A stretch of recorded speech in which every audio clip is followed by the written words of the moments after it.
Chapter number 6, Reality in 40 verses. Ulladu Narpadu.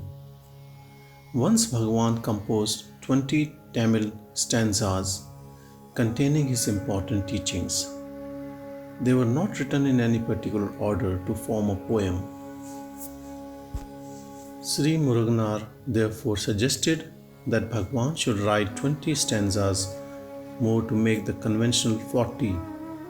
Accordingly, Bhagavan composed 20 more stanzas. Out of these 40, Kavya Kantha Ganapati Muni selected 2 as the invocatory stanzas. Then Bhagavan wrote 2 more to complete the 40. Some of the stanzas were translations from Sanskrit, but as devotees wanted all the 40 verses to be original, they were eliminated and new stanzas composed in their place. The verses were all arranged in a continuous order to form a poem. Later, a supplement consisting of a second 40 verses was added. So indifferent to authorship was Bhagavan that he did not write all those supplementary verses himself. When he came upon a suitable one, he used it, mostly translations from Sanskrit, and when not, he made one. The verses eliminated from the original 40 verses were included in the supplement. These 80 verses are the most comprehensive exposition of the Maharishi's teaching. A number of translations have been made and commentaries written on them. They have been published as separate books by the ashram under the titles Ulladu Narpadu, Sadvidya, and Truth Revealed. Bhagavan translated these verses into Telugu prose under the name of Unnadi Nalupadi and into Malayalam verse under the name of Sadadarsanam. Invocation. Unless reality exists, can thought of it arise? Since void of thought, reality exists within as heart. How to know the reality we term the heart? To know that is merely to be that in the heart. In the footnote, the first sentence may also be rendered thus: can there be knowledge of reality other than existing as reality? When those who are in dread of death seek refuge at the feet of the deathless, birthless Lord Supreme, their ego and attachments die, and they now, deathless, think no more of death. The text 1. Since we know the word, we must concede for both a common source, single but with the power of seeming many, the picture of names and forms, the onlooker, the screen, the light that illumines, all these are verily He. 2. On 3 entities, the individual, God, and the Word, every creed is based, that the one becomes the 3, and that always the 3 are 3. Are said only while the ego lasts. To lose the I and in the self to stay is the state supreme. Number 3. The word is true. No, it is a false appearance. The word is mind. No, it is not. The word is pleasant. No, it is not. What avails such talk?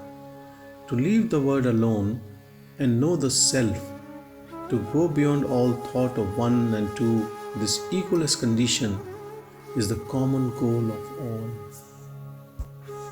Number 4. If self has form, the Word and God likewise have form. If self is without form, by whom and how can form of Word and God be seen? Without the eye, can there be sight or spectacle? The self, the real I, is infinite. 5. The body is made up of the 5 sheaths. In the term body, all the 5 are included. Without the body, the word is not. Has one without the body ever seen the word? The footnote, the 5 sheaths of the body also includes the mental. Number 6. The word is made up of the 5 kinds of sense perceptions and nothing else. And those perceptions are felt as objects by the 5 senses. Since through the senses the mind alone perceives the word, is the word other than the mind? Number 7. Though the word and the mind rise and fade together, the word shines by the light of the mind. The ground whence the word and mind rise, and wherein they set, that perfection rises not, nor sets, but ever shines. That is reality. 8. Under whatever name or form we worship it, it leads us unto the knowledge of the nameless, formless Absolute. Yet, to see one's true self in the Absolute, to subside into it and be one with it, this is the true knowledge of the truth. Number 9. 2s and 3s depend upon one thing, the ego. If one asks in one's heart, what is this ego, and finds it, they slip away. Only those who have found this know the truth, and they will never be perplexed. In footnote, 2s are pairs like pleasure and pain, knowledge, ignorance. 3s are triads like the knower, knowledge, and the known. Number 10. There is no knowledge without ignorance, and without knowledge, ignorance cannot be. To ask, whose is this knowledge? Whose is this ignorance? And thus to know the primal self, this alone is knowledge. Number 11. Without knowing the self that knows, to know all objects is not knowledge. It is only ignorance. Self, the ground of knowledge, and the non-self being known, both knowledge and ignorance fall away. Number 12. True knowledge is being devoid of knowledge as well as ignorance of objects. Knowledge of objects is not true knowledge. Since the self shines, self-luminous, with nothing else for it to know, with nothing else to know it, the self is knowledge. Ni science it is not. 13. The self that is awareness, that alone is true. The knowledge which is various is ignorance. And even ignorance which is false cannot exist apart from the self. False are the many jewels, for apart from gold, which alone is true, they cannot exist. 14. You and he, these appear only when I does, but when the nature of the I is sought and the ego is destroyed, you and he are at an end. What shines then as the one alone is the true self. 15.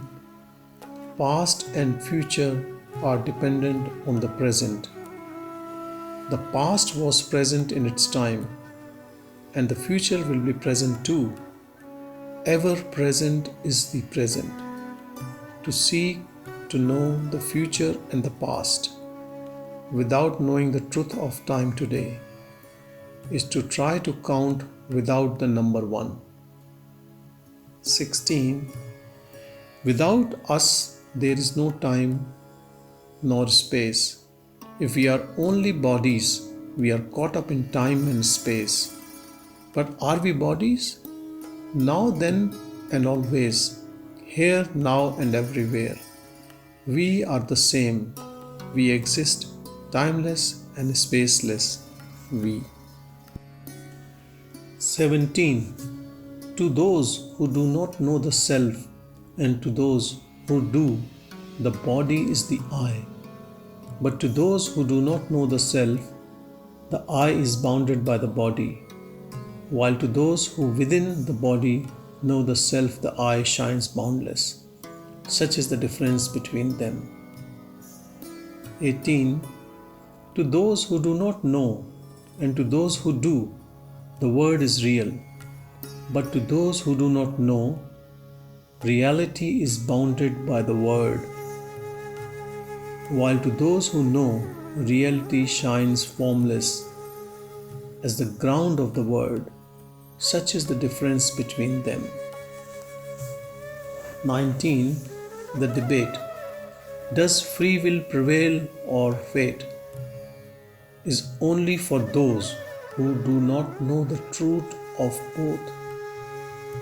Those who have known the self, the common source of free will and of fate, have passed beyond them both and will not return to them. 20. To see God and not the self that sees is only to see a projection of the mind. It is said that God is seen by him alone who sees the self, but one who has lost the ego and seen the self is none other than God. 21. When scriptures speak of seeing the self and seeing God, what is the truth they mean? How to see the self? As the self is one without a second. It is impossible to see it. How to see God? To see Him is to be consumed by Him. 22. Without turning inwards and merging in the Lord, His light that shines within the mind and lends it all its light, how can we know the light of lights with the borrowed light of the mind? 23. The body says not it is I, and no one says in sleep there is no I. When I arises, all other things arise. Whence this I arise? Search with a keen mind. 24. The body, which is matter, says not I. Eternal awareness rises not nor sets. Between the two, bound by the body, rises the thought of I. This is the knot of matter and awareness. This is bondage, jiva, subtle, body, ego. This is samsara.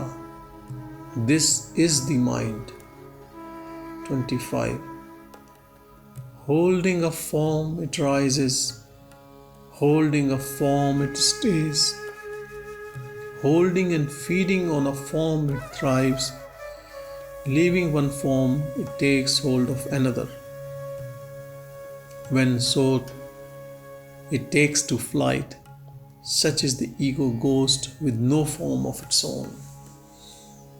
26. When the ego rises, all things rise with it.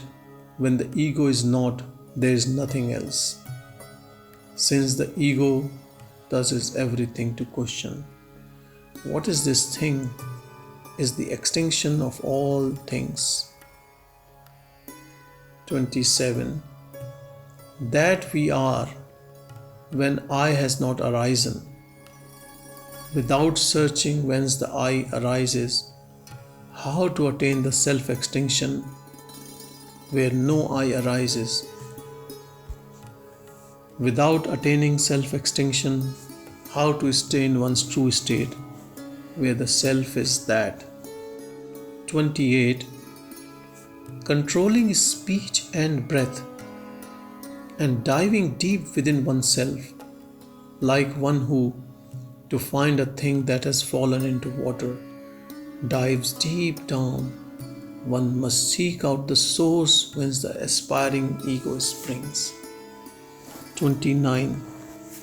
Cease all talk of I, and search with inward diving mind whence the thought of I springs up. This is the way of wisdom. To think instead, I am not this, but that I am, is helpful in the search, but it is not the search itself. 30. When the mind turns inward seeking, who am I, and merges in the heart, then the I hangs down his head in shame, and the one I appears as itself. Though it appears as I, it is not the ego. It is reality, perfection, the substance of the self. 31. For him who is bliss of self, arising from extinction of the ego, what is there to do? He knows nothing other than this self. How to convince the nature of his state? 32. When the Vedas have declared, thou art that, not to seek and find the nature of the self and abide in it, but to think I am that, not this, is want of strength, because that abides forever as the self. 33. To say, I do not know myself, or I have known myself, is cause for laughter. What? Are there two selves, one to be known by the other? There is but one, the truth of the experience of all. 34. The natural and true reality forever resides in the heart of all. Not to realize it there and stay in it, but to quarrel. It is not, it has form, it has not form, it is one, it is two, it is neither. This is the mischief of Maya. 35. To discern and abide in the ever-present reality is true attainment. All other attainments are like powers enjoyed in a dream. When the sleeper wakes, are they real? Those who stay in the state of truth, having cast off the unreal, will they ever be deluded? Number 36.